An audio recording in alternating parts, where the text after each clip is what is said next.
और उपस्थित मित्रों, सरदेव लालजी टंडन जी को उनकी प्रथम पुण्यतिथि पर प्रदेश शासन की ओर से, प्रदेश की जनता की ओर से विनम्र श्रद्धांजलि अर्पित करते हुए नगर निगम बोर्ड द्वारा आज प्रथम पुण्यतिथि पर टंडन जी की इस भव्य प्रतिमा का अनावरण यहां पर संपन्न हुआ है। मैं इसके लिए नगर निगम बोर्ड को और खासतौर पर महापौर को हृदय से बधाई देता हूं और नगर निगम बोर्ड की विकास की इस यात्रा को आगे बढ़ाने के लिए अपनी शुभकामनाएं भी देता हूं।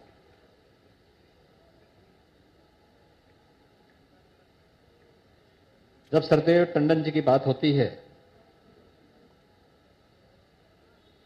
तो उन्होंने पार्टी के एक पार्षद से लेकर के प्रदेश में नगर विकास मंत्री के रूप में दोनों सदनों में पार्टी के नेता और प्रतिपक्ष के नेता के रूप में और देश के दो बड़े राज्यों में बिहार और मध्य प्रदेश में राज्यपाल के रूप में अपनी अमूल्य सेवाएं देश को प्रदान की। सार्वजनिक जीवन में एक लंबा समय लगभग 60 साल उन्होंने व्यतीत किए। स्वाभाविक रूप से समाज के हर एक तबके में उनके प्रशंसक थे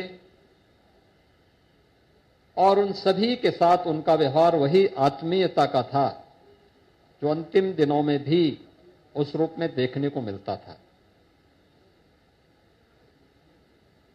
टंडन जी के सानिध्य में यहां नगर विकास मंत्री के रूप में कार्य करते हुए या फिर राज्यपाल के रूप में भी, जब बिहार के वे राज्यपाल थे उस समय मुझे जब भारत सरकार के द्वारा एक कार्यक्रम में नेपाल भेजा गया था तो मुझे जनकपुर में राम जानकी विवाह में कार्यक्रम में भाग लेने का अवसर प्राप्त हुआ था। तो जैसे टंडन जी को पता लगा कि मैं जनकपुर जा रहा हूं तो उन्होंने मुझे कहा कि नहीं, आप वहां जा तो रहे हैं, आपको राजभवन में पटना जरूर आना है। तो मैं जनकपुर से फिर पटना गया था और रात्रि में राजभवन में ही रुका था। कितनी स्मृतियां उनके पास थी समाज जीवन से जुड़े हुए विभिन्न पक्षों को लेकर के, जिस भाव के साथ वे लोग कहते थे। और लखनऊ के बारे में तो आप सबने देखा होगा, जब टंडन जी ने अनकहा लखनऊ अपनी पुस्तक समर्पित की लखनऊ वासियों को, प्रदेशवासियों को, तो आप कह सकते हैं कि लखनऊ का एक चलता फिरता लाइब्रेरी, पुस्तकालय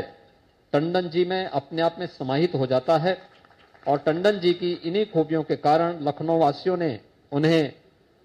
बाबूजी के रूप में अपना भरपूर सम्मान दिया। आज स्वर्गीय टंडन जी हमारे बीच नहीं,